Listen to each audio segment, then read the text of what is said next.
Hello everyone, today's build turns the Titan's throwing hammer into an explosive well maker. First, I'll go over the build, and then additional mods and weapons you can use to make the build better. Starting off with a subclass, we're going to be using Middle Tree Sunbreaker. An important perk is Tireless Warrior. When we hit an enemy with our throwing hammer and we pick it back up, it triggers health regeneration.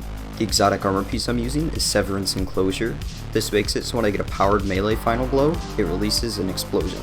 Getting started with the mods, you need Melee Well Maker. This makes it so when you get a powered melee final blow, it'll drop an elemental well. I'm also using 2 stacks of Hands On to gain bonus super energy on melee kills. The next mod we need is Explosive Well Maker. This makes it so when we rapidly defeat combatants with explosive damage, it spawns an elemental well. The next mod we need is Well of Ordnance. This makes it so when we pick up a solar elemental well, it grants grenade energy. Next, I'm using Font of Wisdom. This makes it so when I pick up an elemental well that matches my subclass, it grants me increased super recharge rate for a short time. The final mod I'm using is Well of Life. This makes it so when I pick up a solar elemental well, it grants increased regeneration. There really are no weapons that you need, but since this is a melee build, Monte Carlo is always a good option. Weapons with Firefly or Dragonfly are also a good option, as it can trigger the Explosive Well Maker mod.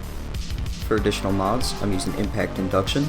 When I cause damage with a melee attack, it reduces my grenade cooldown. I'm also using Invigoration, so it reduces my melee cooldown each time I pick up an Orb of Power. On the bond, I'm using Thermoclastic Strike, so I can stun champions with my throwing hammer. So, here's how the build works. By getting a throwing hammer kill, I generate an elemental well, and the explosion from Severance Enclosure creates another elemental well. Picking up the well gives me healing, improved super recharge, and it also gives me some of my grenade energy back. For gameplay, I'm going to run through a Legend Lost sector.